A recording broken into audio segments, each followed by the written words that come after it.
അപ്പോൾ നമുക്ക് തക്കാളി റൈസിന് വേണ്ടുന്ന സാധനങ്ങളൊക്കെ എന്താണെന്ന് നോക്കാം. ഞാൻ പാൻ അടുപ്പിൽ വെച്ചിട്ടുണ്ട്.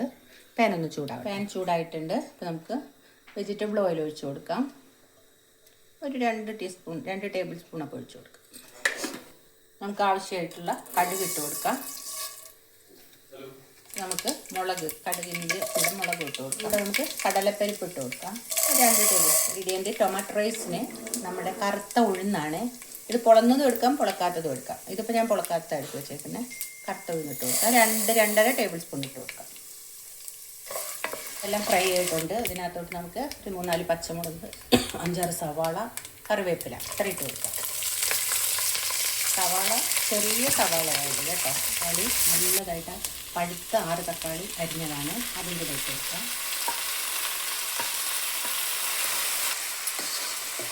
ഇതിനകത്തോട്ട് നമുക്ക് മഞ്ഞൾപ്പൊടി ഇട്ട് കൊടുക്കാം. ആവശ്യമുള്ള ഉപ്പ്.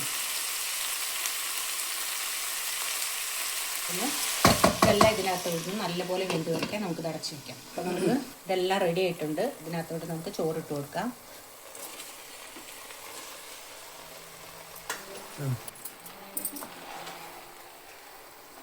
ടൊമാറ്റോ റൈസ് നമുക്ക് കുട്ടികൾക്കൊക്കെ ടിഫിൻ ബോക്സിൽ സ്കൂളിൽ കൊടുത്തു വിടാനൊക്കെ സൂപ്പറാണ്. അപ്പോൾ നമ്മൾ മുളകിൻ്റെയൊക്കെ എണ്ണം കുറച്ചാൽ മതി. അതല്ലെങ്കിൽ നമ്മൾ പച്ചമുളക് എടുത്തിട്ട് അതങ്ങ് മാറ്റിയിട്ട് കുട്ടികൾക്ക് കൊടുത്തു വിടാം. ഇത് ബ്രേക്ക്ഫാസ്റ്റ് ആയിട്ട് പോലും നമുക്ക് കഴിക്കാൻ പറ്റുന്നതാണ്. ഇത് പൊന്നി റൈസിലും ഉണ്ടാക്കാം.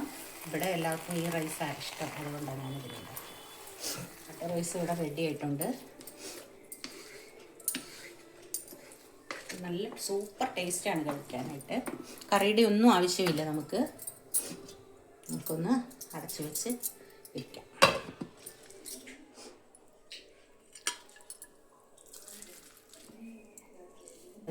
ടൊമാറ്റോ റൈസ് ഇവിടെ റെഡി ആയിട്ടുണ്ട്. ഞാനിപ്പോൾ ഇവിടെ എഗ് ഫ്രൈ ആണ് ഉണ്ടാക്കിയേക്കുന്നത്. അപ്പോൾ എഗ് ഫ്രൈയും ടൊമാറ്റോ റൈസും വളരെ സൂപ്പറാണ്. എല്ലാവരും ട്രൈ ചെയ്ത് നോക്കുക. ഫീഡ്ബാക്ക് അറിയിക്കുക. Thank you.